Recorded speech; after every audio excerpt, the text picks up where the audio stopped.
Hello, hello, hello, hello. Hi, welcome to Shirley's Wind Down Tuesday. Thank you for stopping by, and I do appreciate it. Looks like I got a few people watching. I am back. I am back from vacation, and I do apologize for not having a live stream last week when I was on vacation in Florida, but I just couldn't get it to materialize. I was having too much fun, just tell the truth. I took my computer with me, I took my camera, I took everything with me to do it, and I just couldn't get it done. There were so many activities occurring, I couldn't get it done. So I am so sorry. I do apologize. And I just want to say hi, Robin. How you doing? Thank you for stopping by. I do appreciate it.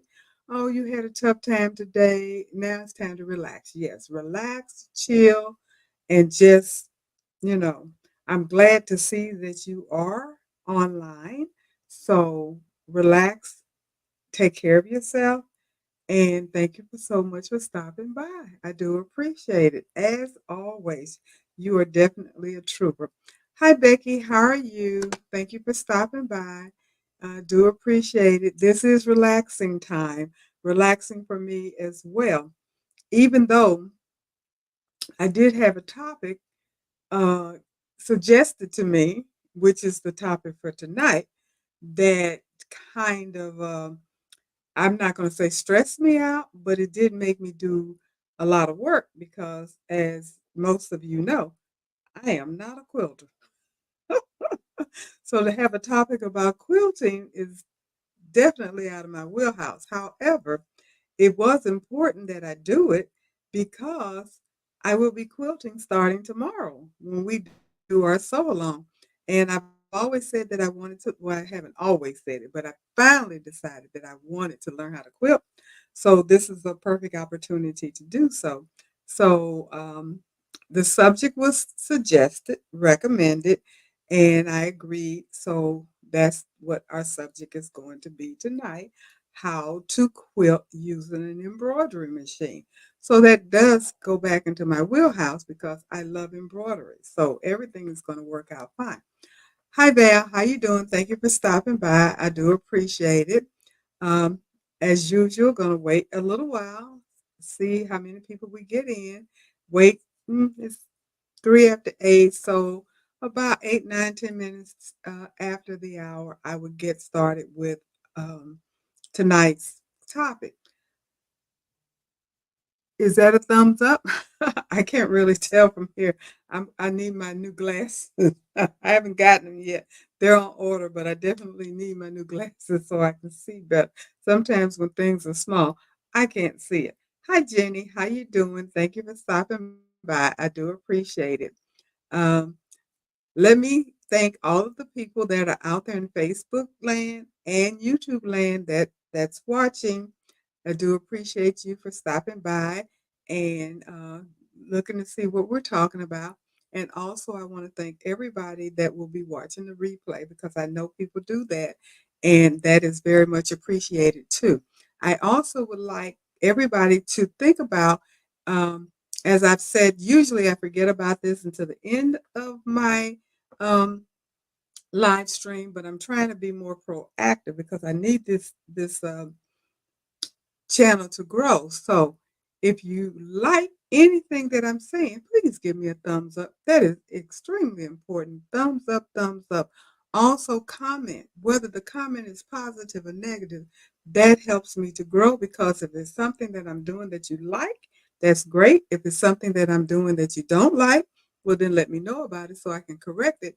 And if you have any questions at all, please be sure to put that in the comment because I tell you, I look at all of the comments and I try to answer every one of them as soon as possible. And I do appreciate it. So, again, thumbs up, comments, liking, notification bell. And if you haven't subscribed, go ahead and do that as well. So I wanted to get that out the way at the very beginning so I don't forget about it. So we have Lillian Davis. How you doing? Thank you for stopping by. And also, and thank you for stopping by. Um, you're on your phone, so you can comment. Great. And yes, yes, yes. Like, thank you. Appreciate it. Thumbs up, thumbs up, thumbs up. And Mrs. Karen G, how you doing? Thank you for stopping by as well. I do appreciate it. Everybody that stops by to participate in the conversation is great. The more the merrier. Even if you're out there watching, just pop in, ask a question, make a comment, anything like that really helps. You don't have to stay on. You can keep watching and be silent. But if you have a question or something, just stop in or pop in, as I call it, and put your comment up. And I will do my best to address it. And if I can't answer it, I'm pretty sure some of the participants that are watching can answer that as well because we're all here to learn. And like I said, quilting for tonight's subject, it's not my wheelhouse, but I did do some research, and some of the things I knew, some of the things I didn't. But hopefully, I'll be able to enlighten some people that are interested in it and give you some information that you may not have already known. And if you already know it, that's okay too. It's just nothing hurts for a refresher. Hi, Carol. How you doing? You said, "Oh, your fourth grandbaby is 6 days. Oh, 6 days overdue, and you're going nuts." Well, your grandbaby will be here soon. Just be patient. Hopefully, everything will be fine, and you'll be getting a call or whatever saying the grandbaby is here or on his way, and all of that, and everything will be fine. But congratulations to you early, and hopefully, grandbaby will get here uh, soon. And thank you for stopping by, even though you're anticipating the birth of your fourth grandbaby. I have 5 grandsons and I have 2 great-granddaughters, and, of course, I have some bonus grandkids as well. So my tribe has grown, and it's always great. I only have 1 baby, and she's in Illinois. Everybody else is either grown or up in age where they're not, um, little bitty people and none of them are near. That's the sad part. I'm not close to any of my grandchildren or my great grandchildren. So that is kind of sad for me because I don't get a chance to see them that often unless it's FaceTime or something like that, which is great. Thank goodness for FaceTime because I get a chance to see them that way. But other than that, I don't. Hi, Ann. You said you have 5. You have 1 grandson and 5 granddaughters. Well, that is great. I always wanted a granddaughter, but I never got one. So when I got the great granddaughters, I was very happy. I was fingers crossed and everything, hoping that they would be girls, and they were. So that's great. Hi, Marissa. Thank you for stopping by. I do appreciate it. Okay, so I'm looking at my time, and it's 8 after 8. So I'm going to go ahead and get started with our conversation for tonight. And the topic is, and I'm paraphrasing because I don't have the topic in front of my face, but the topic is how do you embroider, not embroider, how do you quilt using your embroidery machine? And I know you can because I have. Didn't think about it even when I got the subject matter suggested to me. It really didn't dawn on me that I've done this before. And I'm pretty sure many of you have as well. But there is a technique, especially if you're going to do an entire quilt. And I did get a chance to look at several videos showing you how to do that. And the one thing that quilting with your embroidery machine can do, if you're brave enough to try it, it can um, alleviate the need to send your quilt out to for someone to do it that has a long arm. And I know a lot of people have talked about, well, they do it, do the top and sandwich it together, and then they'll send it out, take it out, and have somebody do the finishing part of it, the long arm, and then get it back and do the binding or however. And I, of course, have never done that because I've actually never made a whole quilt before. But I understand it's not cheap. So being able to do your own quilting yourself can save you a lot of money and it can be fun. So, hi 2011 Miss Mac, how you doing? Thank you for stopping by. And then Ann said you do make embroidery blocks and sew them together, then you long arm them. Okay, now that's interesting because, well, I guess you just put the blocks on and you don't do any type of stitching, decorative stitching of the blocks. I'm assuming that's what you're saying because, again, I am not a quilter, but I've watched several videos and I'm trying to understand the process myself. But let me tell you what I have learned. And it's good to know that you do that. And do you do your own long arm?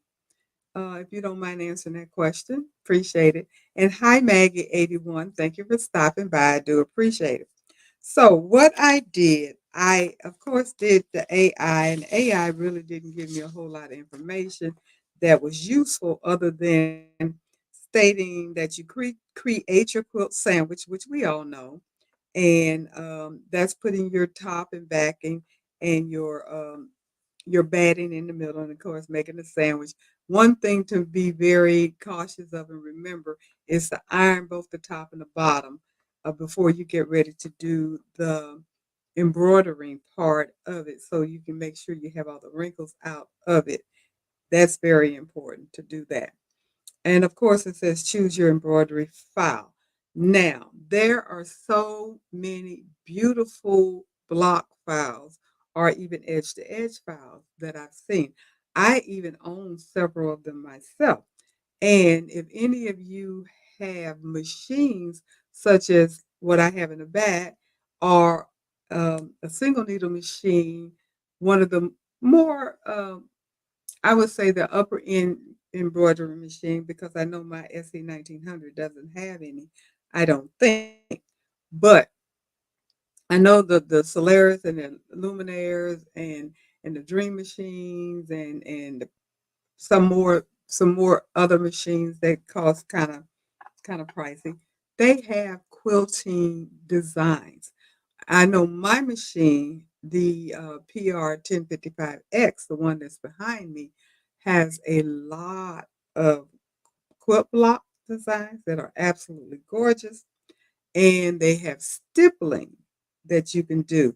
So I can definitely do quilting on my machine, which is what I intend to do because those of us that are doing the Wednesday night sew along, which by the way starts tomorrow night. So I'll see everybody tomorrow night if it's the Lord's will. Um, we will be doing what we call mini quilts, crib size quilts, something like that, something starting off small. And I'm realizing that's not as small as I had thought it was going to be. So it's going to be a challenge for me, but I'm up to the task. So, Ann, you say you do your own long arm, so that's great to be able to do that, and of course do your own quilting. And also, it says you need to mark your quilt using a friction pen or a water soluble pen to mark the quilt according to the size of the blocks and the border. And of course, you have to hoop your quilt. Now, that was interesting because matter of fact, not most, all of the videos that I watched did the quilting on a flatbed or single needle embroidery machine. No one did it on a multi needle machine, which I found to be quite interesting. That was quite interesting. But what they were able to do was to use magnetic hoops, and all of them use the dime snap hoop. I'm not an affiliate of Dimes, and I don't even own one. But I do know that many people use the snap hoops by Dime that are doing embroidering on their machines because they are finding that hooping it with a magnetic hoop is a lot easier than trying to hoop it with the traditional hoop. Um, Brother does have a magnetic hoop that works. And if I'm not mistaken, I think Durkee does have some magnetic hoops now that work on single needle machines. So you might want to check those out if you are interested in that. But what I'm saying is that if you want to make your life a lot easier and you're going to do em- um, quilting on your embroidery machine, you may want to look into a magnetic hoop, regardless of what brand it is, because that's going to make your life a lot easier. I'm pretty sure of that. And Anne, you say you love dime, so obviously you do use the dime snap hoop. And you also say quilting patterns are on your PRS 100 and you want to quilt on your embroidery machine for fun. So I'm hoping it's fun. I'm going to find out. I got to get past the piecing, the cutting. First of all, I got to get the cutting down pat. Then I got to get the piecing down pat before I can even get to the embroidery part, which that part could be a lot of fun. Robin, you say you used your 5x7 hoop and sometimes you float the quilt. Robin, and I know you're using your SE 1900. So that's good to know. Um, and I just remembered because I do have these hoops and I don't know if they would work. Probably so. But I do know that you can buy magnetic hoops off of Amazon because I did that. You place the magnets on top of, so it's almost like floating. Well, pretty much it is floating. You float it on top of this magnetic hoop, and then you place very strong magnets all the way around. And they have for our machine, our SE 1900 specifically, Robin, they have the 5x7 hoop size and they have the 4x4 hoop size. And I do own both of those and I have used them. Of course, not with quilting, but I have definitely used them specifically doing towels and denim products and stuff like that because I don't like to hoop the two-piece regular plastic. I don't like using those, and I avoid them like the plague.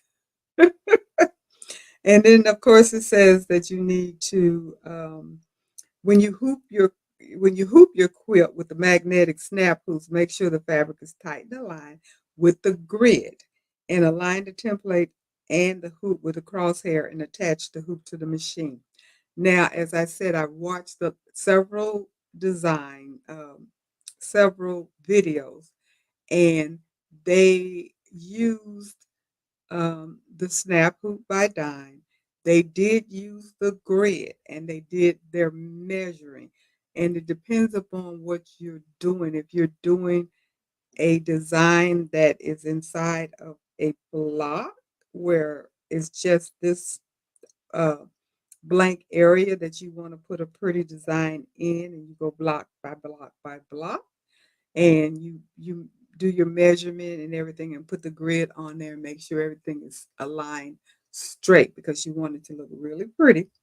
Or if you are doing it where it is just going all the way over, which would be edge to edge, and I'll get to edge, and I've done a little edge to edge, but it was they did use the snap hoop with those as well.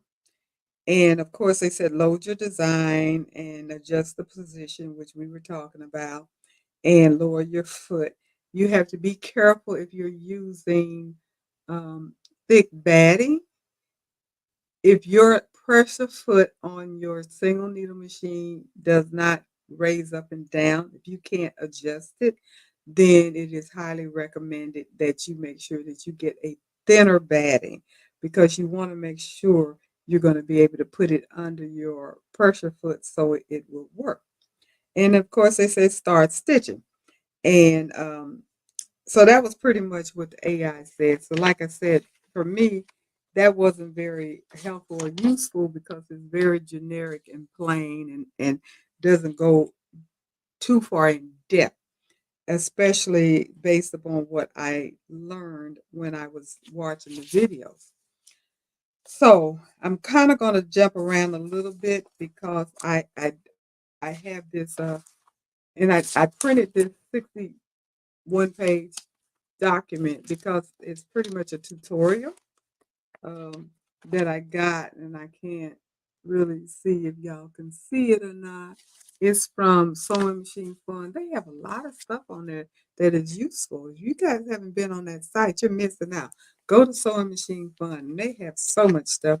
But anyway, they did a step um, tutorial on how to do edge to edge quilting with the measurements and everything. So I'm going to go through most of this in a minute um, just for reference. But what I wanted to do before I get to that is read some of the notes that I took down when I was watching um, some videos, and I have to apologize. Well, no, I did. Did I write down where I got what I was watching? Um, I don't see it. I thought I wrote it down. But anyway, I was looking at this one particular video, and they talked about the Kimberbell clear blue tiles for quilting. Kimberbell clear blue tiles for quilting as a very useful quilting edge, and it's specifically for measuring your blocks. And I was very surprised at the price because Kimberbell is pretty pricey. And when I looked it up at the and I don't know if it well anyway, the price that I came up with was 149 for their big kit. And then they have an extension add-on that you can get that's 49.98 that have smaller quilting tiles. And I it's a system where you line up where you're going to do your quilting. So it's an alignment tool. And once you get all of that stuff aligned, then you can hoop it with the snap hoop. That's what they did. And I thought that that was really, really good with that particular aid. Not saying that you have to get it, but something that is useful. That might be something that you might think about. Look it up, see if you're interested in it or anything like that. The next thing that I wrote down is batting. Now, I only saw the measurement in one video, but I had saw where it was mentioned in another video, and it mentioned that when you're doing your blocks or your spacing, where you're doing your designs, whether it's edge to edge or blocks or whatever, it was suggested that they're not more than 4 inches apart. And the reason for that, and if any of you quilters know anything about this, chime in and let me know. Because like I said, I'm not a quilter, so I'm just going by what I wrote down, what I remember, what I saw. But they said when you go over the 4 inches, then it's a possibility based upon your batting that you purchased that when you wash it, it can bunch up. So it is recommended that you don't have a space larger than 4 inches between your designs. So does anybody agree with that, disagree with that, or you have any other information about that? Please put it in the comment. Hi Felicia, how you doing? And you said you don't quilt, but you do enjoy watching other people do this beautiful craft. Um, I don't quilt either. But I'm planning on learning how to do it, and it is a beautiful craft, and the end results are really cute. So that's one reason why I decided to go ahead and give my put my hand to it, give it a try. And you said Becky Thompson from PowerPoint Power Tools has tutorials on blue tiles from Kimberbell. Good, because I knew this that somebody would, and actually Kimberbell has tutorials as well because I did see a brief instruction on their site when I went in and looked up to see how much they would cost.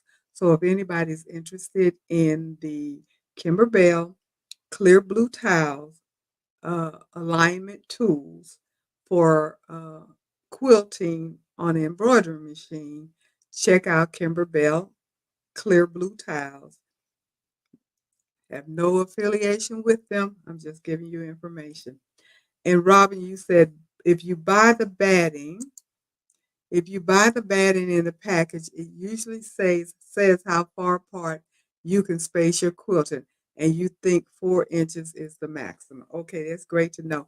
I did see on one of the videos that they did bring up a picture of a batting in a package, and they did mention that the batting should tell you that. So good information that information should be on your package when you buy your quilting batting. But remember that number 4 inches. So it needs to be 4 inches or less, I'm assuming. And the reason for that is that it will bunch up. Um, it will bunch up if you don't, if you have it spaced out too far. So that's good to know. And you said yes, all the battings tell you that. So that's good to know. And Jenny said you love the clear blue towel, so you are familiar with it. So that's good. So good. You guys are backing up the information that I found out. So I'm glad to hear to see that. So that's great. Um, so the next thing is it is recommended, and that's by choice. Everybody makes their own choice. That your top thread and your bottom thread should match if they're going to show through um, the color, because if you got pink on the top, you kind of want pink on the bottom. If you got pink on the top and blue on the bottom, then you can have those colors, or you can do all white. But they're saying that it may pull through either the bobbin thread may pull through to the top at some point, and you have to fiddle with that to fix it.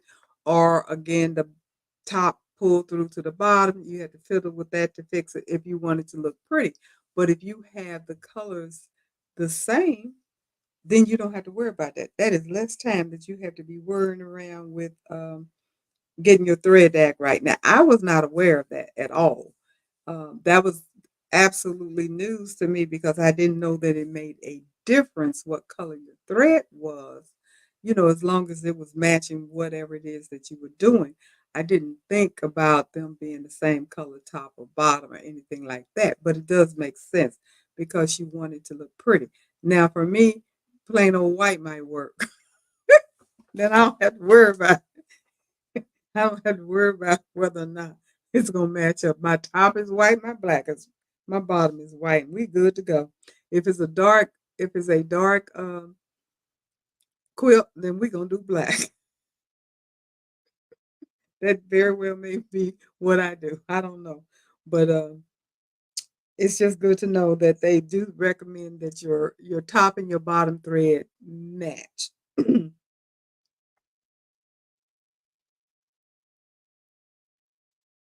Now, the other thing that they mentioned, and there is a um, solution to this situation. Well, let me get back to the thread. They mentioned that 40 weight thread, and somebody said that they would use a 30 weight thread, but they said the 40 or the 30 weight thread works. Polyester, rayon, whatever you want to use. No one said anything about cotton. And I do know when you go to like to Joann or some uh, fabric shop, they have thread that says quilting thread. So I don't know what the difference is between quilting thread and regular embroidery thread. Because I do know that one of the videos, the person mentioned that they were using regular embroidery thread. So, but they did mention the weight, 40 weight or 30 weight was mentioned. Also, needles. Needles is very important. And it was also suggested that a 7511 sharp is great, or you can get, and what I found to be interesting was it was recommended, and I think is in the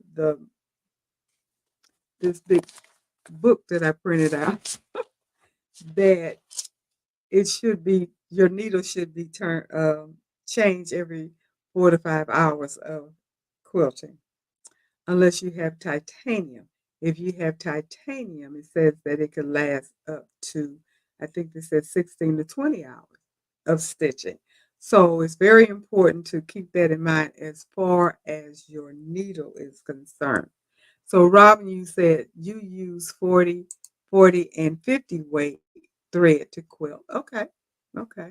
So you use a thinner thread and and you said when you do long arm, you can do different threads in your bobbin and top thread, but when you do embroidery, you do the same color. So why is that? Can you explain that? I don't understand why that would make a difference if you're doing long arm versus embroidery. Because again, I'm trying to learn. I don't know, and I'm pretty sure there may be people on here that want to learn as well. So if you don't mind explaining why that's necessary or something that you can do, that would be great. And maybe it has to do, well, I'll let you explain it because I don't know. I don't know.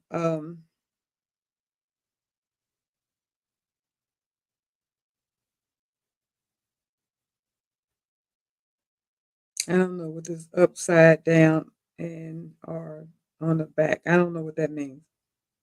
I did find, and this person I did write down pattern pool TV pattern like sewing pattern pool POOLE. TV is the name of the video that I was watching, and they were talking about quilt as you go. And it was a lot of beautiful quilts that this lady did. And it was quilt as you go. I didn't get a chance to watch the entire video. I did save it to watch later, but I was intrigued with the quilt as you go. And these were nice, big, beautiful quilts. So that was really interesting to me and she was explaining how she went about doing it and all of that. So I thought that that was really really helpful. So if you want to look at that pattern pool TV, and she talks about quilt as you go, and she has several different videos on that. The last notes that I took before I get to my little book here, I went on the OESD site because they were recommended as far as getting information about quilting on your embroidery machine. And to take, I didn't get a chance to finish this because I was looking at a whole bunch of it, and time was catching up with me, and I couldn't get the whole thing through. But what OESD was talking about was their stabilizer. And keep in mind, you do not need stabilizer when you're quilting because your top um, cover, your batting, and your back covering is enough stability for your stitches. So you don't need to use a stabilizer at all. So just keep that in mind. Um, and Val, you were saying something about if it's worth embroidering, if you put a backing on it, it doesn't matter. So I'm not quite sure what it is that you're saying about that. And and you're laughing. You said you can't explain why. I just know my long arm tension.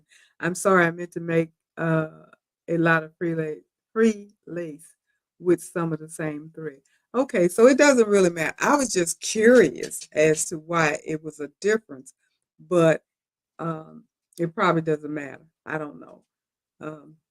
Because, like I said, for me, I have already resolved that issue.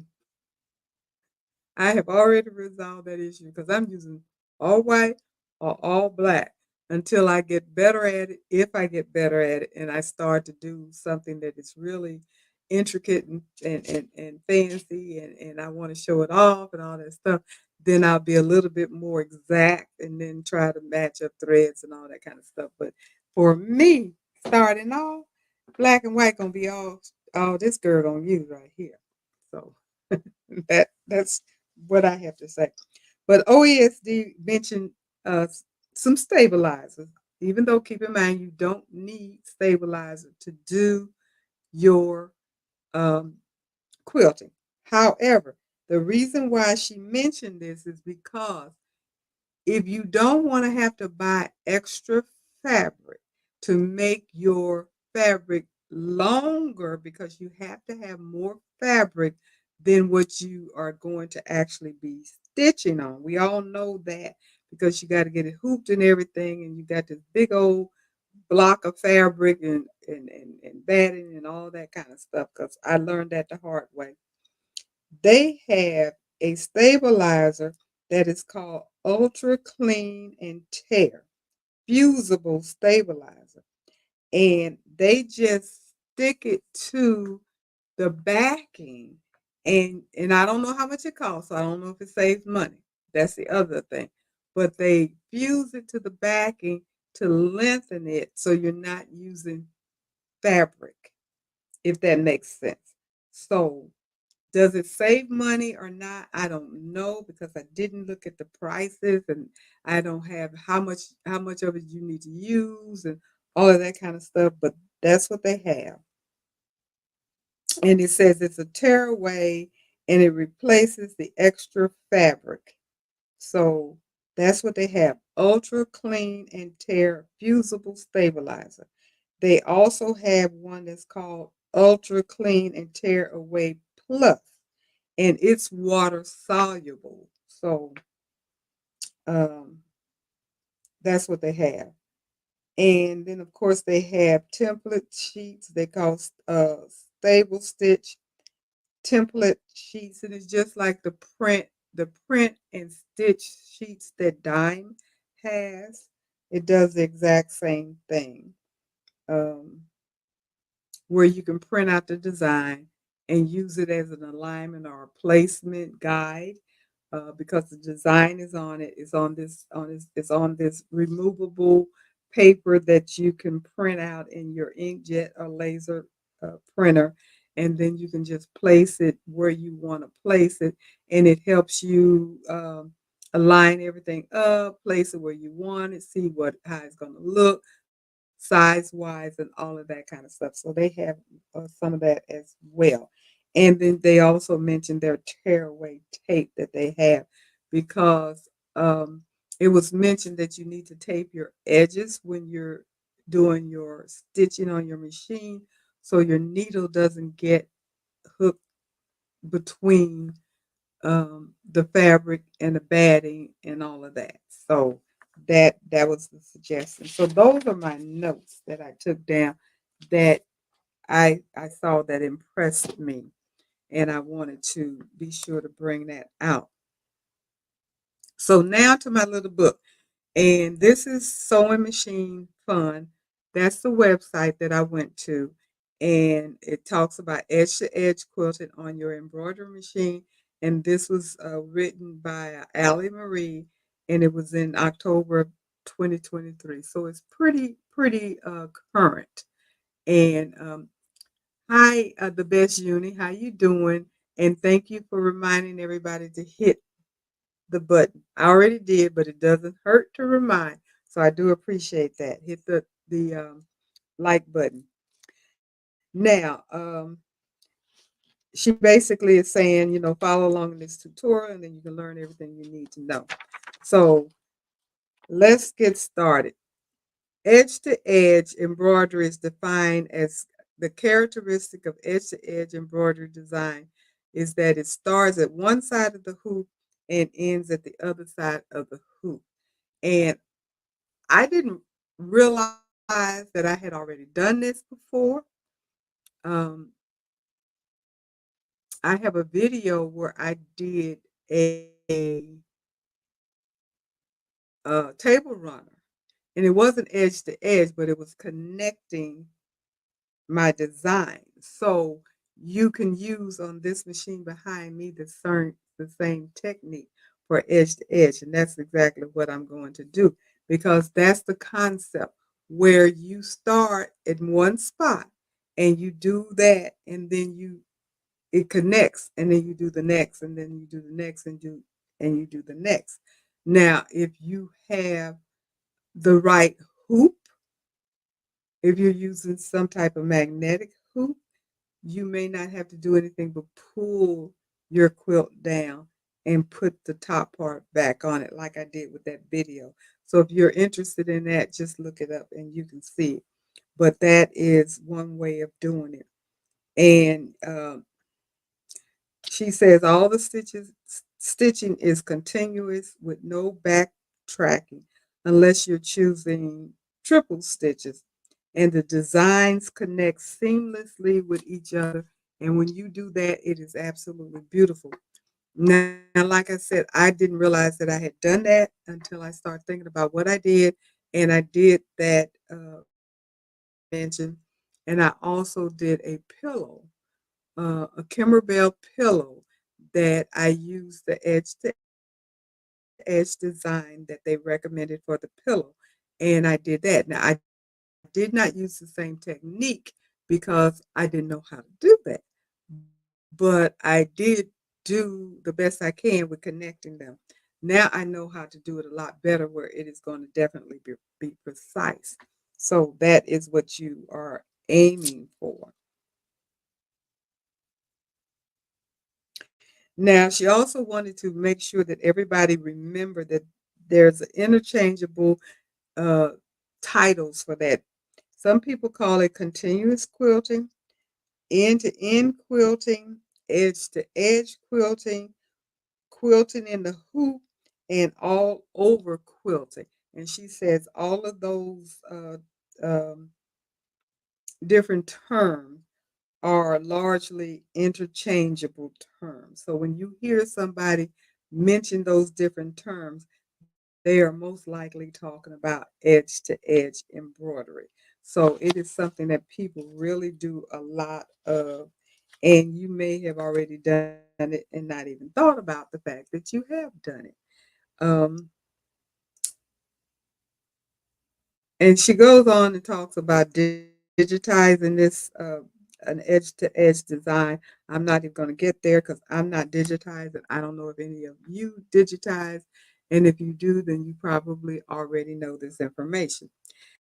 Now, the next thing she says, the big things to consider when you're doing continuous embroidery are the stitching line must begin and end at the exact symmetric location to allow for the blocks to connect. The design must be continuous with no trim, so you need to turn off your thread cutter sensor of your machine so you can check and see, check your manual, check whatever you need to check with your machine to see if you can and how to turn off the thread cutter so you don't have the trims. And the motif spacing must be compatible with the batting's minimum require spacing for quilting. And that goes back to what we were talking about. The spacing can't be more than 4 inches apart. So those are the criteria that you need. She is also saying that there's 4 places that she loves to get her edge to edge quilting designs. One of them is where I have gotten mine from, and that is Designed by Juju. Designed by Juju has a zillion million of them, and they're all beautiful, and they're for every different type that you want: babies, animals, uh, Valentine, Christmas, you name it, whatever it is you can think of. I'm pretty sure you can find some edge to edge quilting on Designed by Juju. Just follow them, catch it on sale, and get whatever it is that you're looking for if that's what you're interested in. Another place she mentions is Amelia Scott Designs. I'm not familiar with them. Didn't get a chance to look them up, unfortunately, but I will. Anita Good Design is another place. And then she said she has a favorite shop on Etsy, which is JL uh, Designs, I guess, Dizains. It might be designs spelled fancy, and that's JLDIZAINS. So that would be another place that she recommends as far as getting your edge to edge designs. But I am very familiar with Design by Juju. I've also bought some edge to edge designs from Embroidery Library. And of course, you can definitely get some from Kimberbell. Those are the places that I'm familiar with that you can get it. Okay, so now she's talking about the supplies that you may need for your edge to edge, and that's where I mentioned the 77511 sharp needle, and and she said to adjust your needle size for thicker thread or specialty thread like metallic. So if you're doing any of that, adjust your needle. Selecting your thread fiber type and weight. Make sure that you um,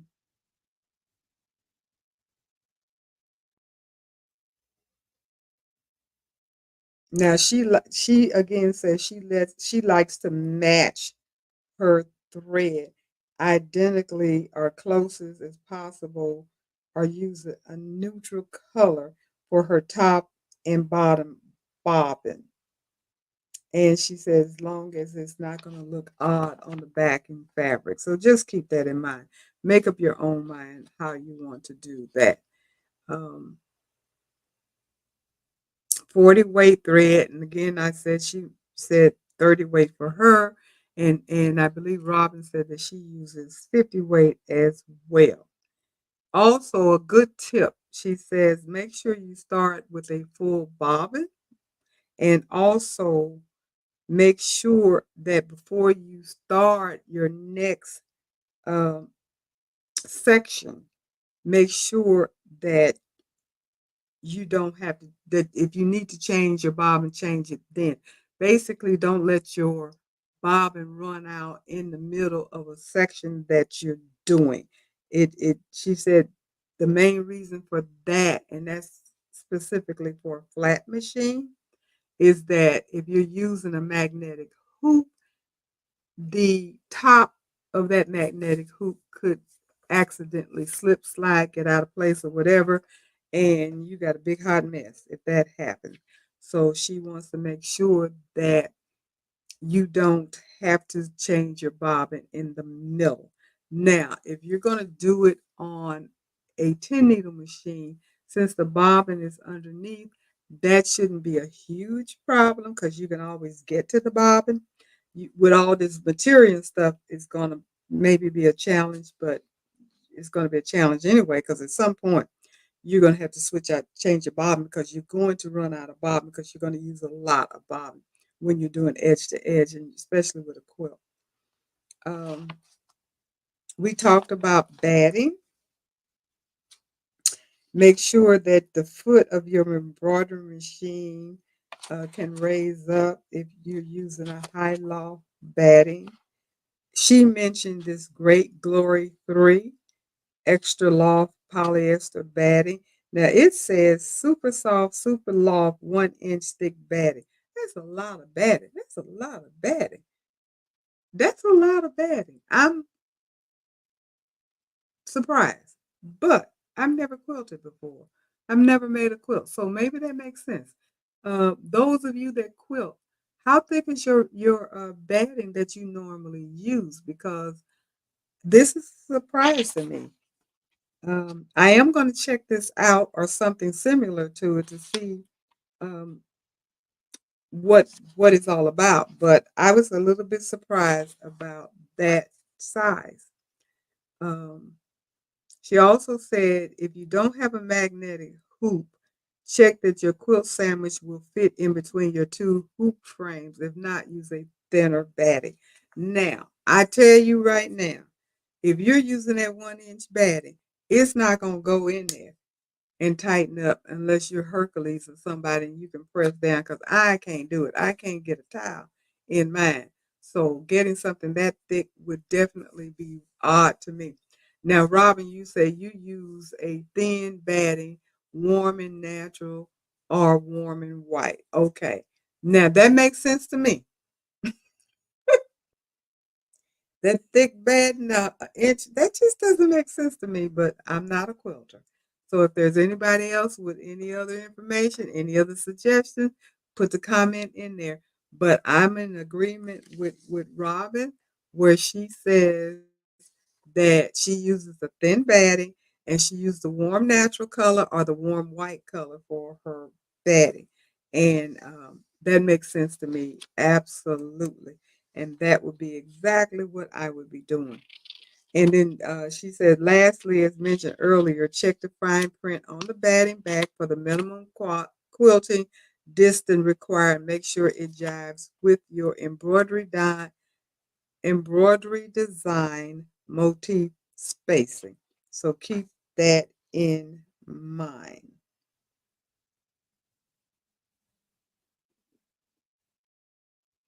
Now, she also says that her go-to batting for lap size or larger quilts is 80-20 cotton and poly batting. So 80% cotton, 20% poly. And she prefers the lightweight polyester batting for baby quilts. So that's her recommendation. And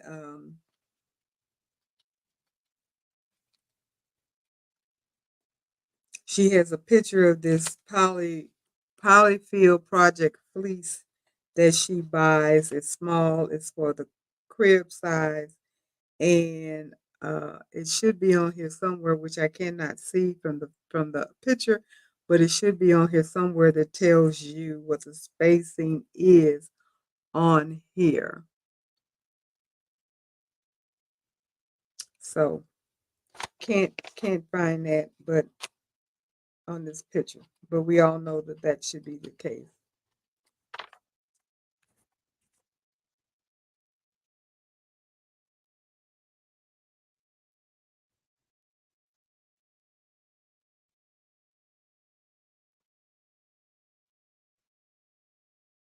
She does recommend that you use the largest hoop that your machine will allow so you can make your design larger or as large as possible.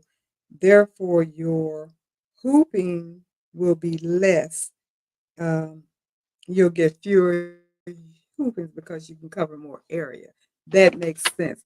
Unless you're doing the block squares, then you want it to fit inside your block square and you want to make sure you do your measurement and everything. Now, I have seen the video where this lady had a beautiful quilt that she had put together, and it had, I guess it's called binding blocks, where they go in the middle, and then they had the blank. Um, these were circles, and they were blank, and she was actually doing her motif in each one of the circles. Now, my question with that technique, if you're doing the circles, I guess you have to make sure that the binding that goes in between them is not so wide that it's going to be more than the 4 inches apart. And I can't remember, and she didn't say when I was looking at it, they didn't look like they were that far apart. So they probably were around 4 to 6 inches, maybe. I don't know. But again, whatever your batting says you can do is what you do. Robinson, you say you use uh, oh, hi, Pearl. How you doing? Thank you for stopping by. And hi, Danielle, for stopping. Thank you for stopping by as well. And oh, you're listening, Pearl, while you're driving home. Okay, be careful though. Be careful. She did mention the magnetic hoop that she prefers that, and she doesn't even have to remove the quilt from the machine to rehoop. She just lifts and slide. And I've seen people on the video said that Dime has this because most of the people, as I know, as I mentioned, are using the Dime snap hoop, and they have this uh, fabric guard or whatever they call it that they put at the end where they do the fabric guarding, and it holds your fabric back so it doesn't fall over into your embroidery space. So that's something else that you can suggest, that you could think about. Hi, Margot. How you doing? And hi, Taisha. How you doing? And Margot, thank you so much for the super chat. I do appreciate that. Thank you. Very much appreciate it. Um,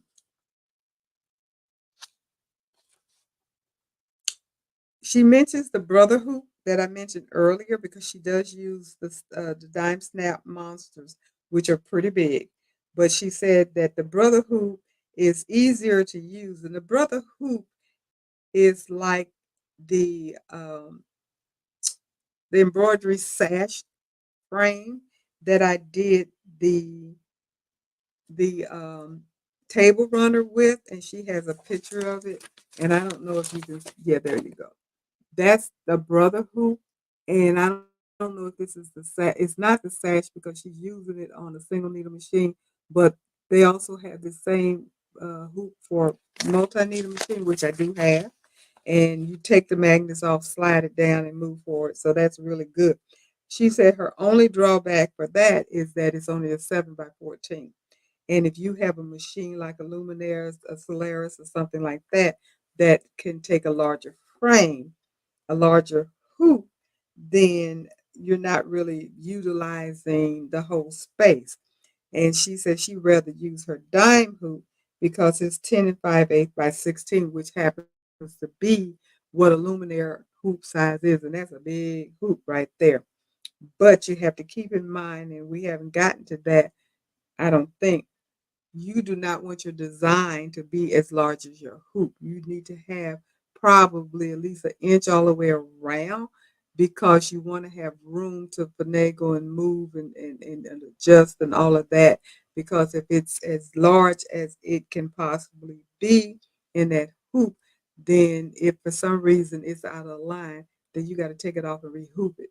Whereas if you make it a little bit smaller, then you're able to adjust it with the knobs and everything, the little arrow things to get it the way you want it. So that's just a little tip that they mentioned in the video. And with if you have a machine with a laser alignment or a camera, like the machine back here doesn't have laser, but it has a camera and a crosshair. And I'm telling you, and it also has the capability of a snowman, which also helps very, very well to make sure all of your points are going to meet up. So that is an excellent tool if you happen to have that particular type of machine.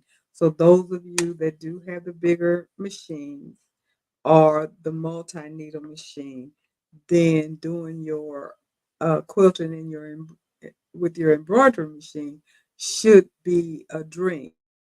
Now, Robin, you quilt all the time, so I know you do not have to have that in order to do your quilting in your machine. So please do not feel like if you just have a regular embroidery machine like a SE 1900 or a PE 700, 800, or something like that. And I'm talking brothers because those are the machines I'm familiar with. But any machine like that, don't feel like you can't do your quilting in your embroidery machine because you can. There are tools and things that are out there that can help you do that, even though you don't have all the fancy dancy little tools, the cameras, the laser, and all of that kind of stuff. You can still do what you want to do. So don't feel like you can't do it. Now she goes on step by step and tells you how to do it. And as I mentioned before, one of the most important things to do when you're getting ready to do it is to iron your top and your bottom. Uh, uh, Everybody has recommended that you need to iron the top layer, your bottom layer, and before you put it together because you don't want any wrinkles in it. And she does recommend using that press. What's the name of it? The best press spray starch. I use it. It's not, like real stiff and everything, but it does make the fabric look crisp. So I use it. It is best press. You can get it Michael's, Hobby Lobby. I don't know about Michael's. I never bought it from Michael's, but it could be there. I know Joanne Hobby Lobby sells it, and I'm pretty sure your regular embroidery shop has something similar to that as well that you can buy. Now she was lucky enough, I guess you want to call it lucky, to have enough hardwood floor space to put hers down on the floor. Now she recommends you get a big enough table or some surface where you can lay everything out so you can sandwich it together. Lay out all of your top fabric down, face down, or your no, you lay your back backing down first, face down. Then you put your batting. Then you put your top layer on face up. So that's how you sandwich it. And she says the backing needs to be several inches larger than the batting, and the batting needs to be larger than the quilt top. So there you go. And that's why the OESD people were talking about their tearaway stabilizer that you can put around there instead of having so much fabric. Now, again, it just depends upon what that costs. For me, um, I didn't buy expensive fabric for my first quilt because I bought my fabric already. I bought my backing the size that because I'm doing a quilt as you go, and I have the design and everything. So I bought fabric based upon their uh, yardage recommendation. So based upon that, I hope they had it was big enough. So that's what I did. But however you do it, just make sure that you have enough fabric or something that's going to be significantly larger than the actual quilting is so you can maneuver and do what you need to do. You got to put it down on a flat surface, however that works for you. I saw this lady, one of the video had this huge oak table. Oh, I was so jealous. And she was able to lay her quilt out. I don't know what size. It looked like it might have been a crib size or a little larger, twin bed size probably. And she laid the backing out, had that all smoothed out, and then she put her batting on there, had that all smoothed out. Then and she had clamps, so she was clamping it all the way around. Once she got it on there and got it all smoothed out, she clamped all the way around. Big clamp so it wouldn't move out the way. Then she put the next layer, clamped it, the next layer, clamped that, which made perfect sense. But I was so jealous that she had that big old table because I don't have a big table that I can do that. I'm going to have to maneuver something. I have a nice sized table, but it's cluttered with stuff. So I know when I get ready to lay mine out, I'm going to have to do some maneuvering in this room. That's all I got to say. It's going to be interesting. It's going to be some maneuvering going on in this room so I can lay my stuff out. Because I don't have hardwood floors. I have carpet all over the place. I'm in an apartment. Who wants carpet everywhere? But that's what I have. I have carpet everywhere. So I really don't have a place to lay it out. Now, can I lay it out on my carpet? Probably so. But I don't know. You guys tell me. You think that'll be okay to do that way? I don't know. Um, I would prefer it on a hard surface. I think I would get a better result, but I don't know. You guys let me know. What do you think about that? Now she says she tapes her back into the floor with painter's tape so it doesn't move. Make sure it's straight and squared up and all of that to make sure that she can get everything done. Then of course, like I said, she puts the batting down, and then when she's done with that, she puts the top down and to complete the sandwich. And that's how she does it. Then she goes around and she does the pinning. She says she also uses 505 temporary fabric adhesive on the batting to hold pieces together while she's lining up the layers. So that's a good thing to be able to do that. You need some kind of adhesive spray to keep everything still. and then also your quilting safety pins to kind of, you know, keep everything together pretty much. And Danielle, you say you lay yours out on carpet. Okay, well, that's good to know. So that makes me feel a lot better. At least I got somewhere to lay it. Because I was like, I don't have any hardwood floors. How am I going to do this without having to move the world around? But we'll see how this works out. And my table may not be big enough. I don't know if it is or not. But thank you, Danielle, that you're saying that I can use the carpet and it's fine. So that's thing. She did mention to use your safety pins sparingly, and make sure, of course, it's outside of the larger quilt. Outside of the larger quilt, it's helpful having that slight adhesion first, though, so you spread. Um, do not forget your pins when you're getting ready to do your stitching and everything. And then the next thing she says is that now she said something about if you pin or base. So if you're basting, I'm not going to do that. I'll be pinning and spraying, and but you need to make everything smooth. Once you do that, now comes your measurement, which for me is the hard part because I never measure anything straight. So, Robin, you said you use your dining room table and place the quilt from the middle up and spray base and then move it forward to the bottom half. Okay. Thank you, Robin. Thank you. Now, I did use my dining room table when we did the Christmas tree um, skirt, um, and it worked out fine. But I was thinking that this quilt may be a little bigger, but with the technique that you just mentioned, makes perfect sense. I don't know why I didn't think about it. So that's probably what I will do because to be perfectly honest about it, I do not want to get down on the floor. I may not be able to get back up. So I don't want to get down on the floor. So that's good to know. I would definitely be doing that. Now, for me, well, actually, not really. I was getting ready to say this is the hard part because when it comes down to measuring and figuring out how many hoops you need, this machine back here does a pretty good job at it. It has the functionality to help you with knowing how many hoopings you have to have. She says it's a good idea to know the number of required hoopings.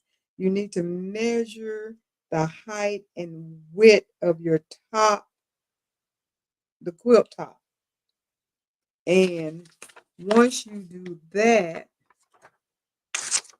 okay, she said recommend measuring both tops and sides and comparing the numbers to ensure your quilt is even. If not, trim before starting to embroider. So, okay, she wants you to have everything even. Makes sense. Do that. And only measure the quilted area, not that extra excess stuff that's out there. And for example, if you plan to quilt a border with a different continuous design later, do not add this to your space of the total or your binding or anything. It's just the part that you're going to quilt and do the edge to edge. It's the part that you measure and make sure that the top, you want to go from top to bottom and you want to go from side to side and you want to make sure everything is all squared up, rectangle, whatever it is that you're doing. Being a crib size quilt is going to be rectangle because I'm pretty sure it's going to be much longer than it is wide. So I have to keep that in mind.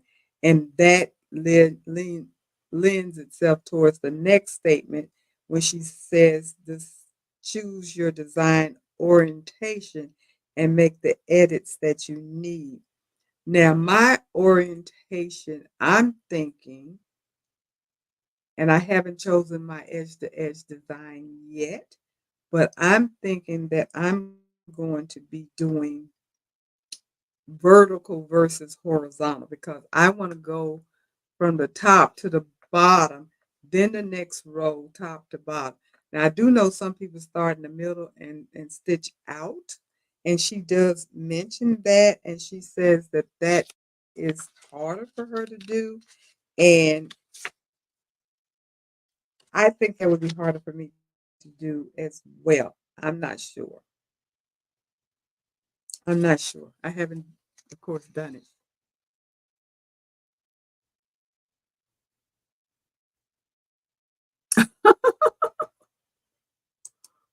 Okay, somebody can answer. I don't know if she's talking to us anyway, so let me take that down. Let me take that down. Okay. Nothing new, nobody new. Okay.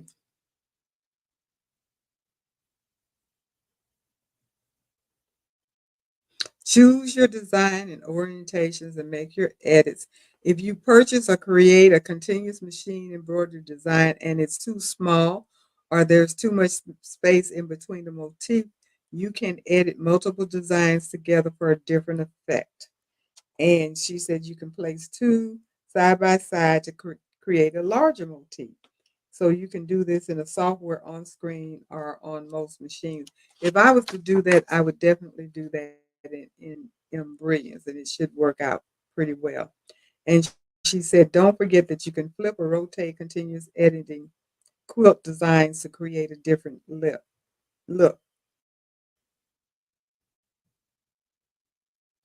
So be creative. Make sure you choose a size that is going to work. Never choose a continuous embroidery design size that exact size of your hoop. I mentioned that you want to have some wiggle room.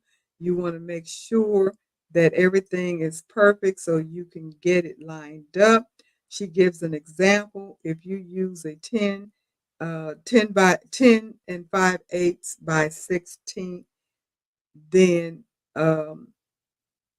your edge to edge embroidery design shouldn't be that exact unless you're perfect. She suggests an inch or two wiggle room when hooping is so essential. So you need to bring it down, bring it down. And she said in that example, she would use a 9.5 by a 14 design in her 10 and 5/8 by 16 hoop, if that makes sense. Just bring it down so you have room to do something. I mentioned that. If you need to resize a purchase continuous embroidery design, be careful as to how much you do it. The resizing shouldn't be more than 10 to 20% um, from the original size because it can affect the stitching, the spacing, and result in too loose or too dense stitching. So you don't want to mess that up. Um, Resizing square designs into rectangles can mess up your motif as well. So be sure that you size it in a manner that the design is still going to have its density, registration, and all of that intact when you're manipulating it. If I have to manipulate anything, it's just going to be the size. I'm not going to change a square to a rectangle or anything like that. I would just make it larger or smaller if I need to do that. Hopefully, I won't need to do too much of that because I don't want to mess it up um, and just have this thing all crazy. Now, calculating how many hoopings in the direction of the stitching um, can be a little daunting, but depending on what kind of machine you have, if you put in the size, it will. This machine back here, if you put in the size, say for instance, like the example here is 43 inches vertical and 35 inches horizontal, and it came up with 12 hoopings.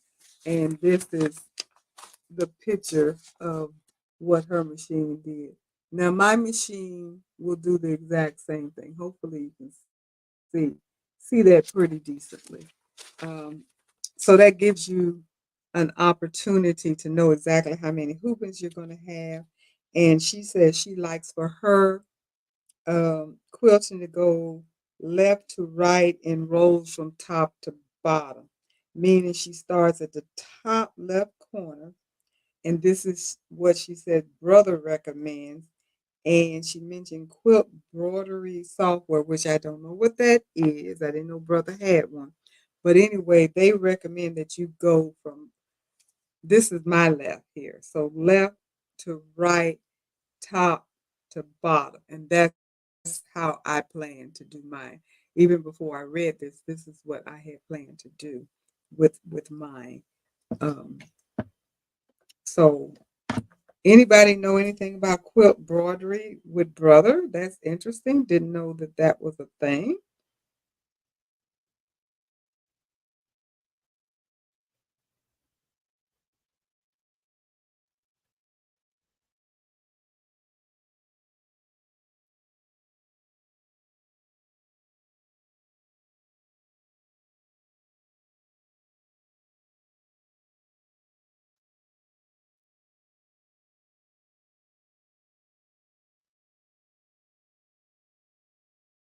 I'm not getting anything.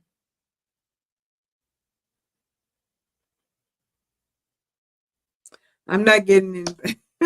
I Googled. I didn't get quilt broidery, so don't know what that is. That's interesting because this was in 23, so it has to be something. I just haven't been able. It didn't come up, so I don't know. If anybody can Google that or find out, that would be helpful. Um, And she does say you can also quilt from top to bottom, moving left to right in the column. Some embroiderers, as I mentioned, start in the center of the blank or on a middle row, but she finds that causes more problems for her. And I've heard of this, and I know people are often taught to do it that way, but I'm not going to do it because I think that that would be very difficult for me. And hi, Leslie, how you doing? Robin said you never heard of it. I haven't heard of it. Just Crafty Chantel, Chantel. Can't see well. Sorry. How you doing? Hopefully I didn't mess your name up, but Just Crafty Chantel. That is the way you learn to quilt using an embroidery machine. Good. Okay. And you started with a Kimber Bell project and started using edge to edge and haven't called it, I haven't called it quilt broidery though. I don't know what quilt broidery is. I don't know if that's a software, but this is what this lady mentioned. I've never heard of it. I Googled it, it didn't come up. But anyway, doesn't matter. Somebody knows if it exists, let me know. But my very first quilting project, believe it or not, was a Kimberbell as well, doing a Kimberbell project, and it was edge to edge, and I did not know that I was doing any quilting. So that's kind of funny. Uh, um,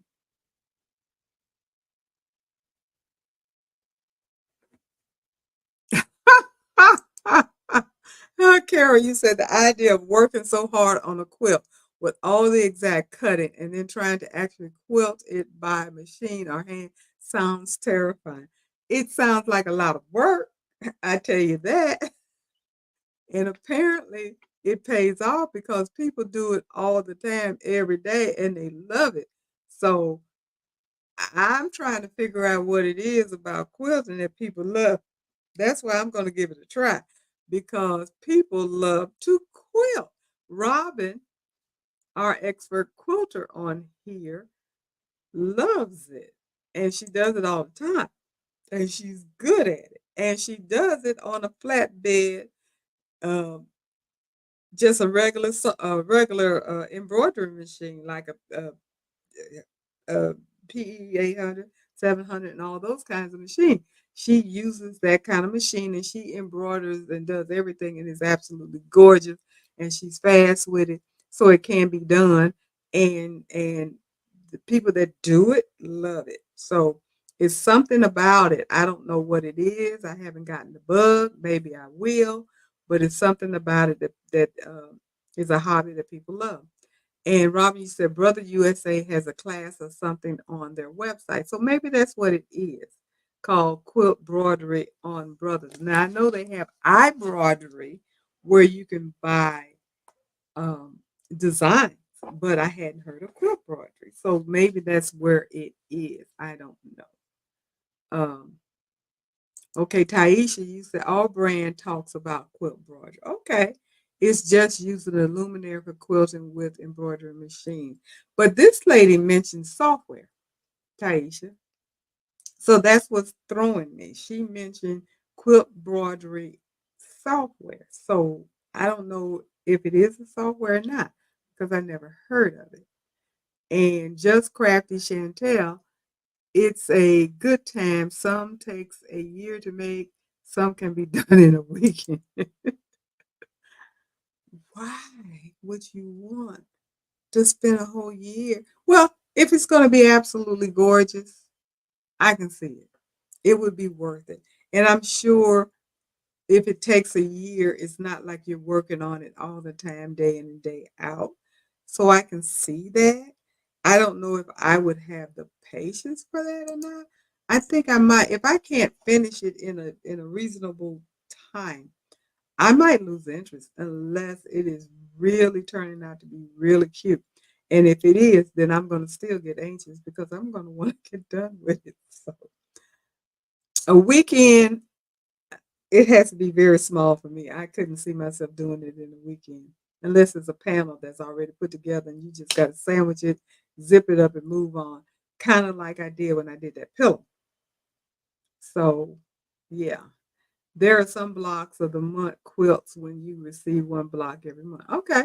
Yes. I think Robin does that too. So I'm like I said, I'm not a quilter, so those people that are enjoy it.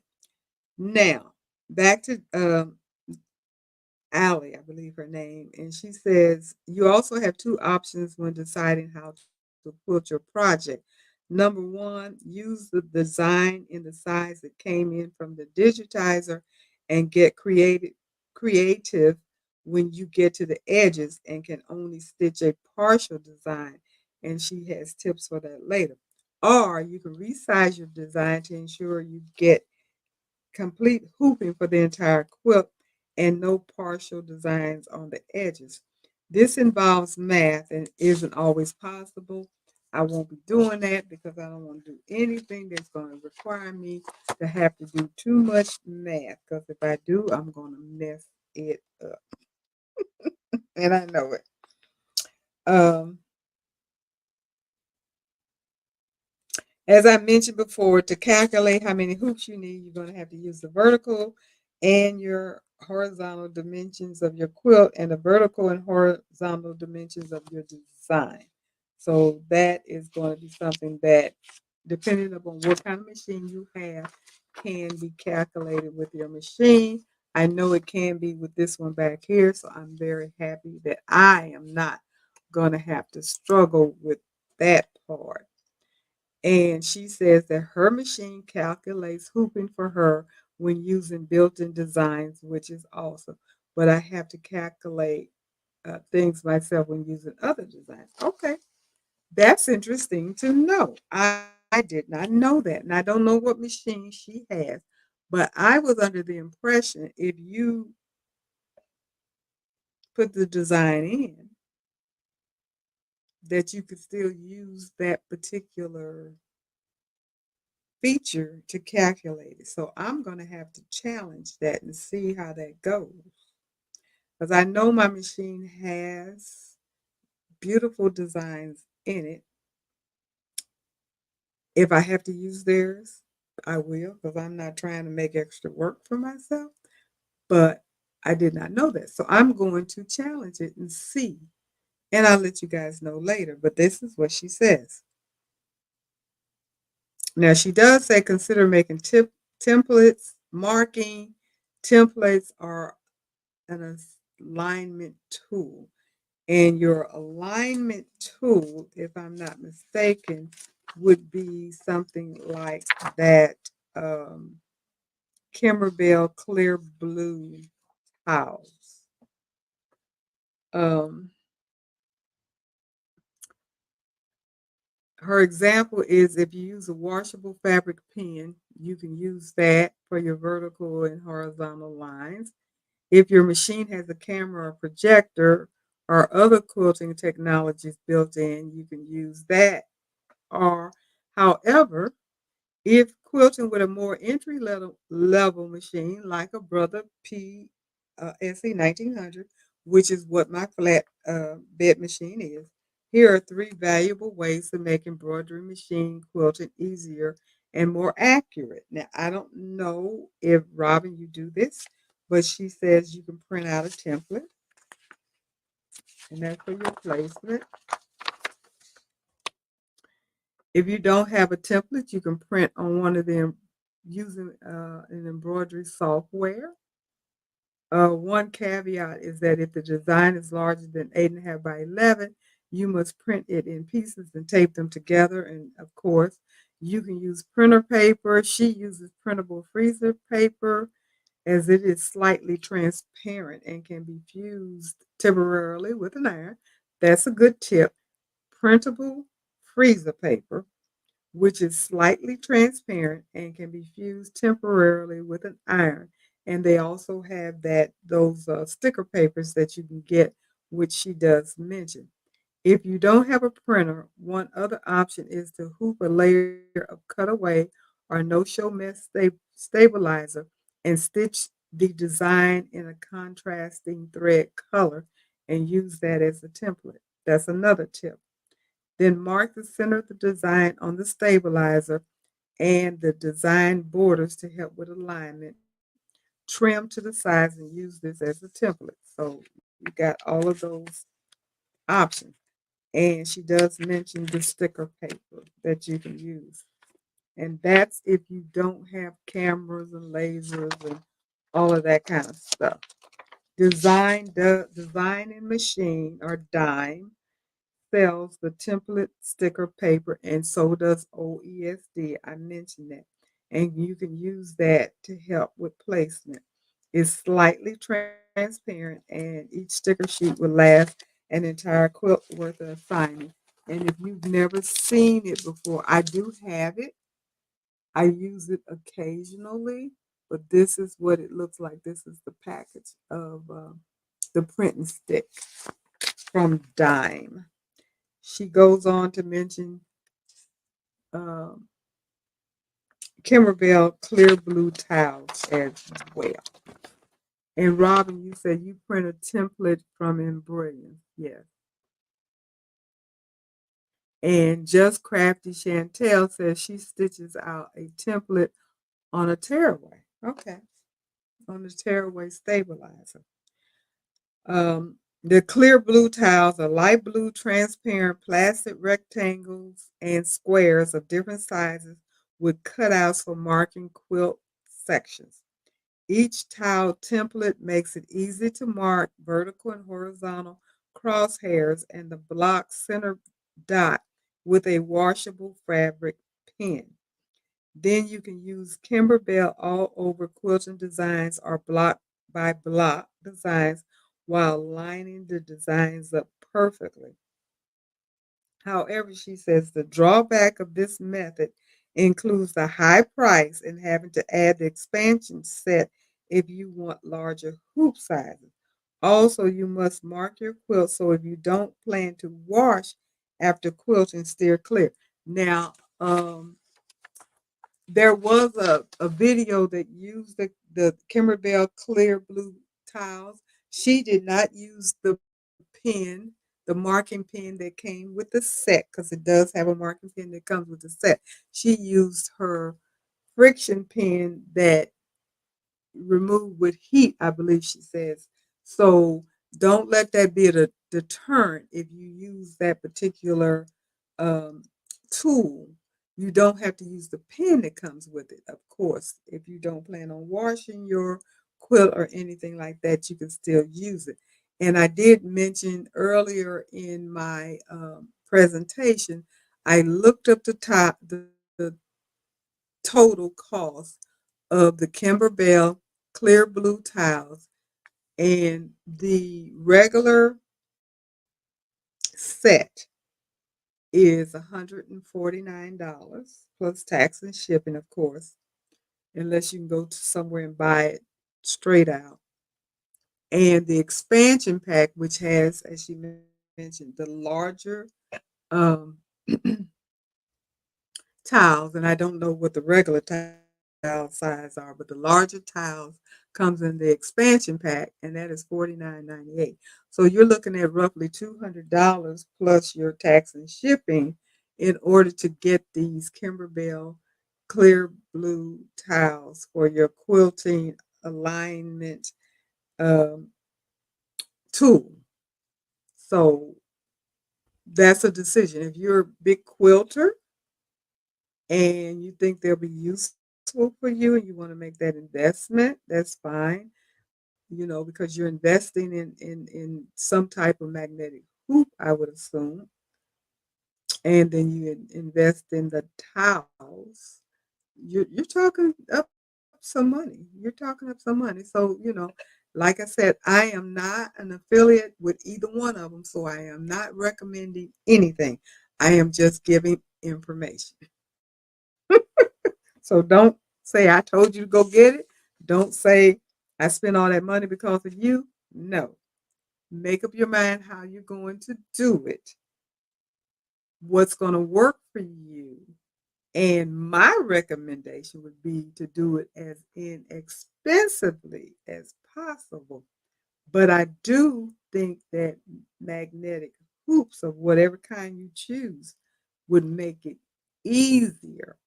For me, luckily, like I said, I intend to do mine on my 10 needle machine. That's my plan. Hopefully, that plan will work out. Then I do have a magnetic hoop that I can use. If for some reason I have to use my SE 1900 machine, that's fine. I have magnetic hoops for that as well. So I will be okay. But you do what's going to work for you. And I recommend you go the least expensive route unless you choose, you know, to do something else. That's up to you. Just don't blame me. Um, Hoop the first section of your quilt and remove the basting pin. So you've got everything aligned and the template and all that kind of stuff, and you got it hooped, and you just go ahead and get the stitching and everything, and you load your machine, your hoop into the machine, and go for it.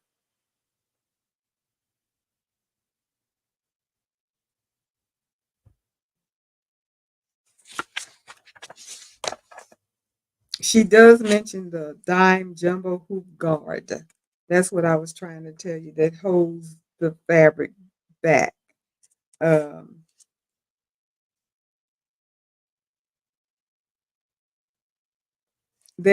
somebody also mentioned one of those slap things, depending upon the size of your quilt, that you can roll it up, put that slap um, little thing on it, and that can hold it as well while you have it in the machine.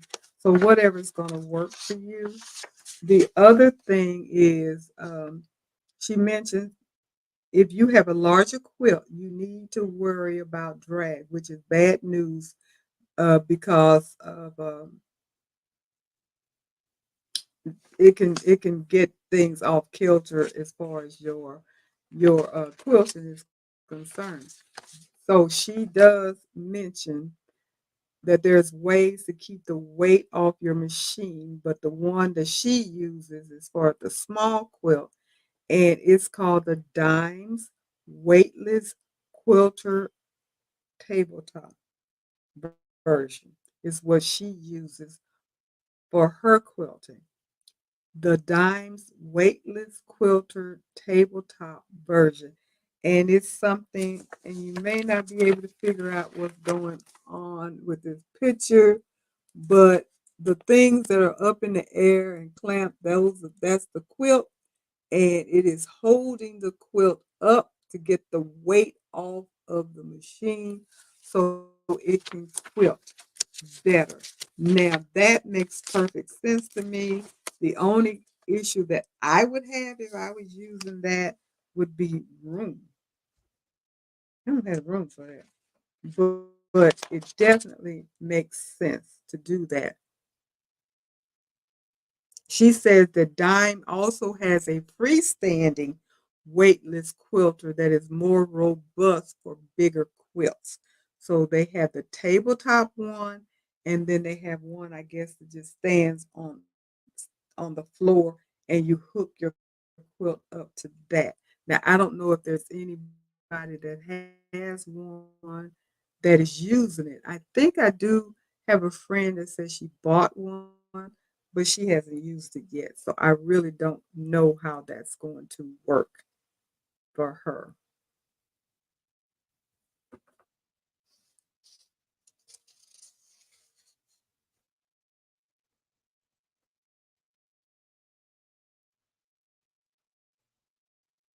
She does say pay attention to your design, just to your stitching. Don't just walk away and leave it because you might end up with something slipping under and move because there's a lot of moving and it's going down, going across and everything. So she says, you need to pay attention to it.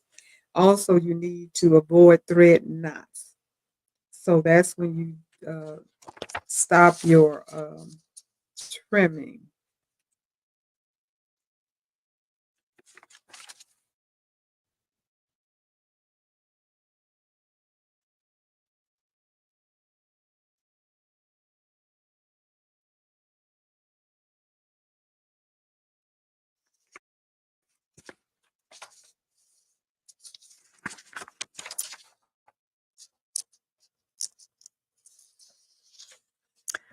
She mentioned before you start your machine, pull up the bobbin thread to the top of the quilt to prevent thread nesting on the quilt back.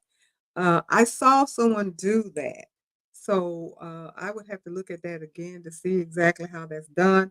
I don't know if everybody does it or knows how to do it, but she did say that you need to get your bobbin thread to come up through, all the way up through to the top of your quilt to make sure that it's not going to bunch up and you're going to get a bird nest or anything. So you need to have that come up when you get started. And while pulling up the bobbin thread isn't as crucial on regular embroidery projects with backs that aren't visible, it's essential to keep the underside of your quilt pristine. So that's the main reason. You want to make sure that the underside is going to look as pretty as the top side, or you're not going to have the kind of quilt looking the way you want it to look. And I can vouch for that because I've had quilting incidents where the bottom side wasn't that cute. So you have to pay attention.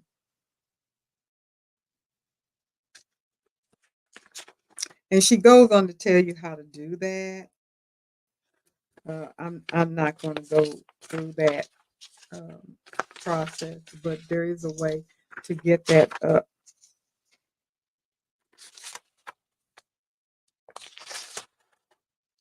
And I mentioned this. She says some embroiderers turn off their automatic thread cutter to monitor for knots at the end of a stitching section. And she said this is optional. I've heard that you should turn it off. So she says it's optional. So I don't know, but that was something that I heard some of the people say in some of the videos that I looked at. So hi, Just Gifted. How you doing? Thank you for stopping by. I do appreciate that very much. Um,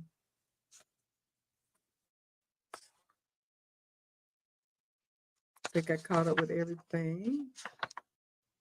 And I mentioned don't leave your machine unattended because you can have issues. She uses embroidery tape to secure the fabric to the batting, but she often prefers to hold it down with her purple thing. And we talked about the little. It's just a plastic little thing that you get, and it's called the purple thing. You can go on Amazon and get like 12 in a pack for $8 or something like that. I don't know how much it costs, I bought it a long time ago, but I have plenty of them and I use them. I use them in place of a stylist. You can get a stylist. They can cost you $20, $30, and they can cost you 5 or 10. It just depends upon what you get. But the purple thing does the exact same thing because they recommend that you don't really use metal because that can, if you accidentally hit your machine, the needle, whatever, that could be a lot worse than if it hit something plastic. And then you just rehoop each section as you go through it. And that is pretty much how you do it. And of course, when you're done with it, then you do your binding and all of that.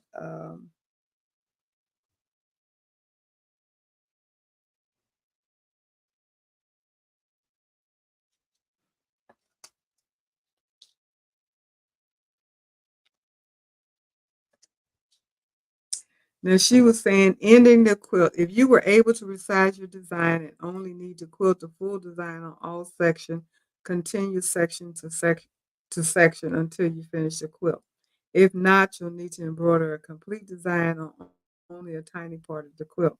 Here are 3 solutions for finishing your embroidery. 1, stop stitching, tie off, and cut threads when the machine gets to a fabric edge.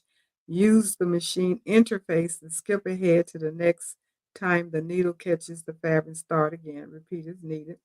2, sew scrap fabrics or muslin to the edge of the quilt top and embroider over that and then remove it when finished. And 3, add a layer of wash away or tear away stabilizer at the bottom of the hoop quilt and stitch on that and then remove it later.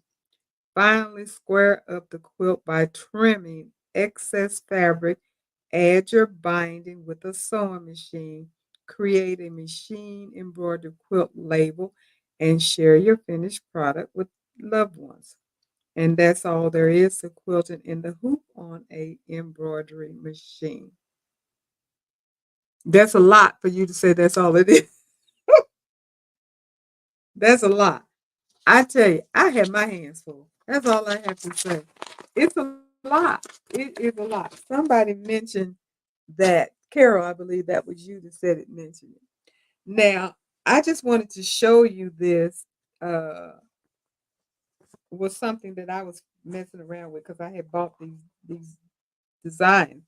And it's called trapunto, I believe is how you pronounce it, trapunto stitching. And I thought it was so beautiful, but I had no clue what I was doing. I just wanted to try it. It does have batting, but I didn't put a backing on it because, again, I didn't realize what I was doing. I was just doing something because it was pretty. But this is beautiful, absolutely beautiful. I just fell so in love with this. And the thicker your batting is, the more puff you get here, the prettier it is. I just have regular batting. It's not that thick. Um, I don't know how thick it is, but it's not that thick. Now I don't know what I'm going to do. I don't know, but I don't think I'm gonna do this because I think this this is if you're gonna do quilting squares for me because they're all squares, and I would do this on a plain fabric so you can see the beautiful detail. The fabric that I bought for the quilting that I'm gonna do for the sew along is printed, so I will be doing edge to edge or something like that. But one day I'm going to do that because when I did that, I had said I was going to do it, sew it together, make a pillow. And I think that's exactly what I'm going to do. But it's gorgeous. I bought that design and it came with several off of Embroidery Library. And it's Trapunto, I think, Traputo, something like that. Um, Let me see if I can find it. I had never heard of it before.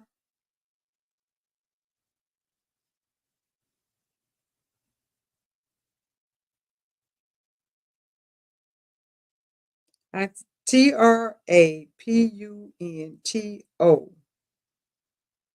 The definition: trapunto, from the Italian for to quilt, is a method of quilting that is called stuff technique. A puffy decorative feature, trapunto utilizes at least two layers, the underside of which is slit and padded, producing a raised surface on the quilt.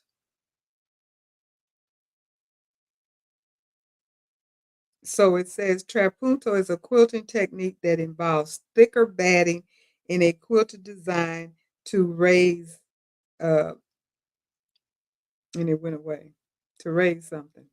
Anyway, that's what it is. Trapunto. Trapunto. Trapunto quilting. I love the way it looks. And like I said, I got that particular design off of Embroidery Library. I did that a while back. Had no clue what I was doing, how I was doing. I just wanted to see what it was gonna look like. I had it, had been having it for a while, and hadn't done anything with it. So I just kind of did a little reading. I knew you had to have the batting kind of thick and everything. So I hooped it and stitched it out. I even used stabilizer because again, I didn't know what I was doing. I used stabilizer. I didn't put a backing on it, none of that, because I was just trying to figure out how to do it. But now that I know what it is, it's just pretty much block quilting. I will be doing some block quilting with Trapunto at some point. Um, because thank you so much, as you guys are saying, it's pretty. It really is. It's beautiful. I love it. And it's so the designs that I purchased, they're just gorgeous. And I may have some of this on the machine back there because it has a lot of beautiful quilting blocks as well. So that in itself could get you, excuse me, interested in quilting because the end result would be so special and pretty as long as you learn how to do it. And one of the videos that I looked at did show you how to put blocks together. So I saved all of these videos and I will be watching more quilting videos so I can learn a little bit more about it because I really don't. But I'm going to dive into it feet first, head first, whatever. Because tomorrow night, reminding everybody, 7 o'clock, we have a Zoom meeting for our sew along, and we will be starting our mini quilts. Now, I don't know who's ready, who's not ready. I have my fabric. I haven't cut anything out because, as you know, I've been on vacation. And then I have an order I got to get done. I knew I had to do this live. I'm trying to get things ready for the Etsy shop that I want to open up next month. So I'm busy, busy, busy, and cutting out fabric for my uh, quilting has not yet gotten on my list. However, it will because I'm going to be using my scan and cut. And I probably will do a video on that because I've never done it before. I know there's a video showing how to do it. I'm going to do it and everything will be fine. And we will be doing well. So, Robin, you said that the Tramputo was cute, was gorgeous. Jenny said it was gorgeous. Jenny said she hasn't tried that yet. And Robin, you said you haven't tried that either. And Carol said, oh, wow. And Robin said, I'm ready. Mine is all cut. Of course it is, Robin. I know it is. You wouldn't be Robin if it was. And Carol, remind me of the 3D foam designs that are all the rage now, like the mom sweatshirt. Yes, it is because it's a puff. And with you mentioning that, I have done the 3D um, embossed. I've done both. I've done the regular puff. I have a shirt that I did the regular puff, in two different fonts. And I had already done a puff cap, and I have a video on that. And so I did the puff um, design on the shirt where I did one font for one word and another font for another word that I did on this shirt that I wore to a party. And then I also did another design puff that I took with me to Florida to give to my son and daughter-in-law. And then I also did the embossed um, puff for myself, trying it all out. Did I make a video or any of that? Nope. Did I take a picture? Mm-mm. Am I going to do it again with a video? Yes, that's the plan. I wanted to do it to see how it was going to turn out and all of that. Do I know how to do it? Am I comfortable with it? And now that I know that I've done it, what it looks like, how it's going to turn out, then now that I'm back, I will be making a video. That's probably going to be my first video that I put up since I didn't really stop making videos. I just haven't gotten back to making videos for a while, a couple of months now, which is not good. Wasn't done on purpose, but I know I got to get back into the routine. So my plate is full.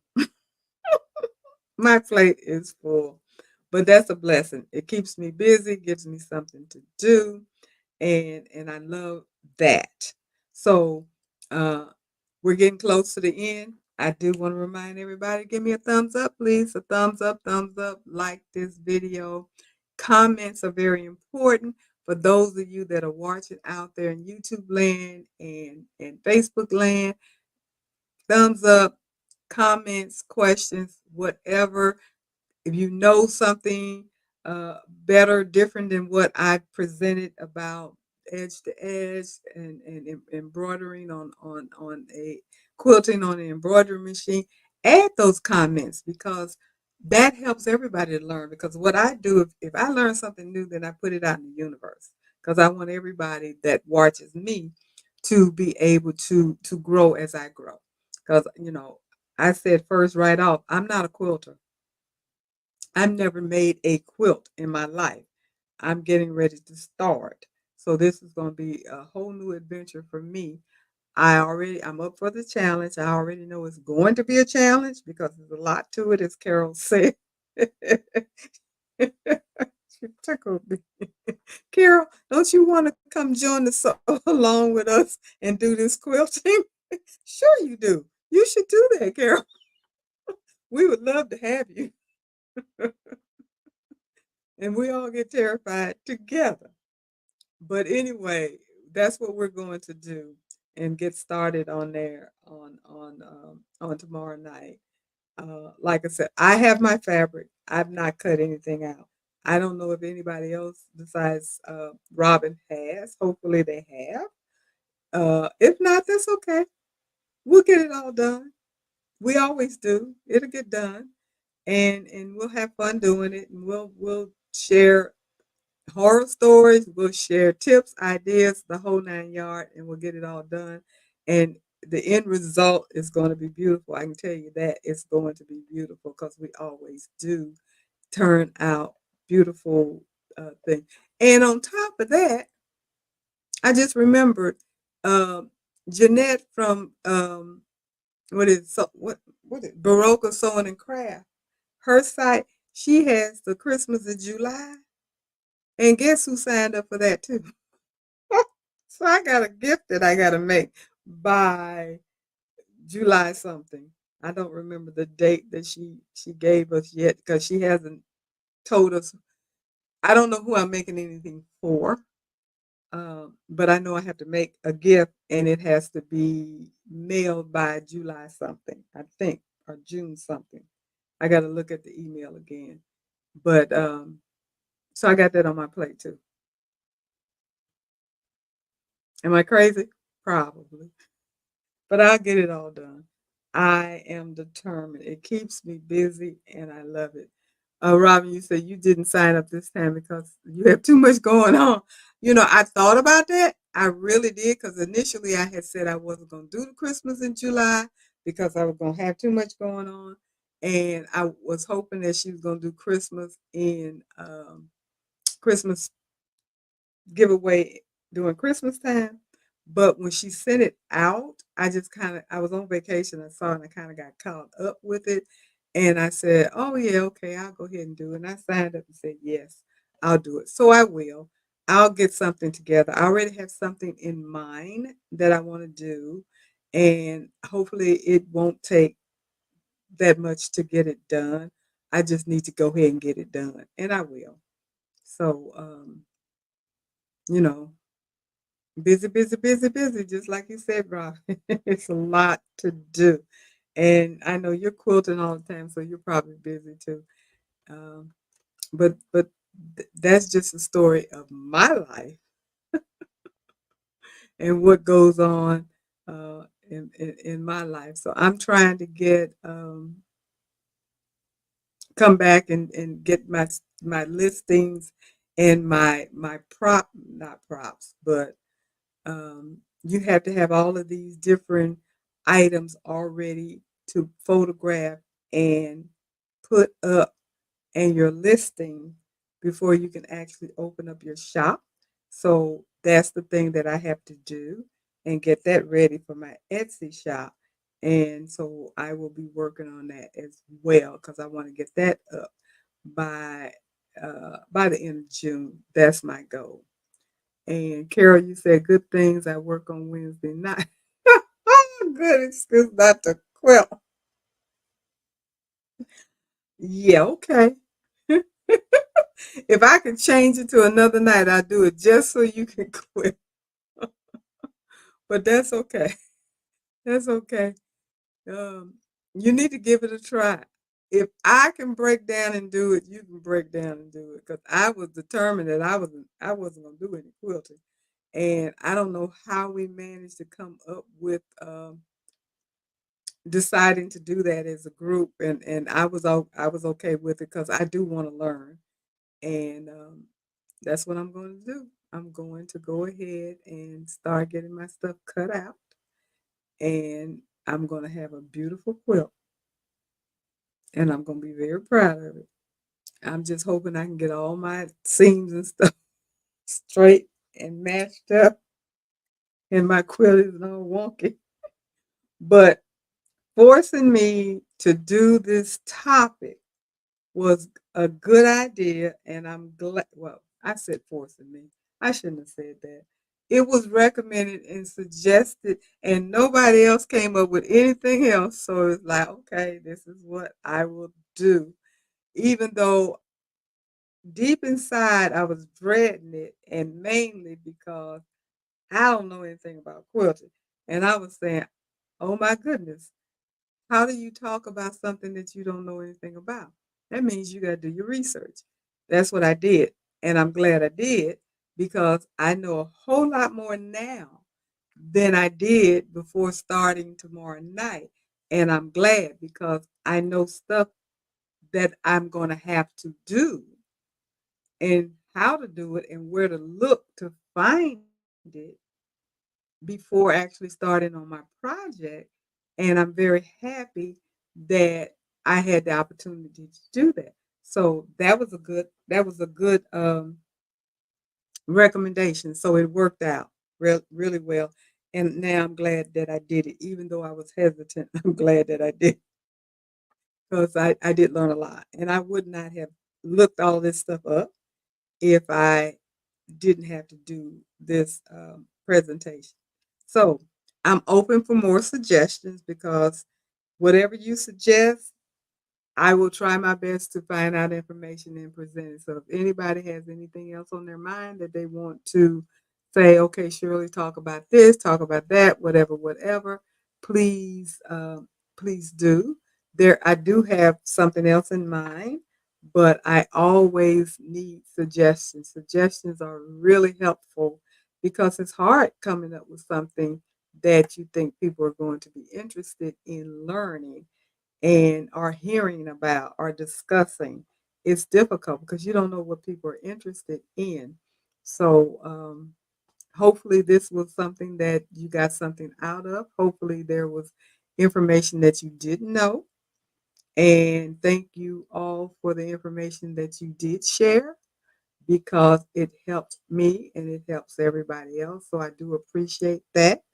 And again, before we leave, I am going to ask one more time, if you don't mind, everybody, thumbs up, like this video live, hit the notification bell, subscribe if you haven't done so, and comments, comments, comments. Very important. All of these things help with the analytics. We talk about that, the algorithms, all the stuff that this little computer gets ticking around and deciding whether or not your content or your channel is worth pushing up. And I need them to decide that mine is because it is growing. And I want it to continue to grow, grow, grow, grow, grow. That's how we are able to stay on the air. So I do appreciate that. And Jenny said this was very informative. I'm glad that it was helpful. Great topic, and thank you. The topic was suggested to me, so I can't take credit for the topic, but and I'm glad that it was suggested, so it was a good idea. And I got some good information out of it. So hopefully some of you all did as well. So with that being said, I'm going to go ahead and say good night to everybody. I will see those of you that are part of the sew along tomorrow night at 7 p.m. You should have your sign in. Wait a minute. I have to check and see if you have your sign in, if it's different. If it is different from what we used the last time, then I'm going to send everything out to you in the morning. So look for it. I will text you and I will email you. I will check to see if it's different. I can't say at this point if it is or not because I did extend it out to the end of the year as was suggested, so we don't have to keep doing this every time we do one. So I'm going to check and see. Like I said, if it is different, I would definitely send an email out. Look for the email, look for the text, so you'll know by 7 o'clock what you need to get on the Zoom.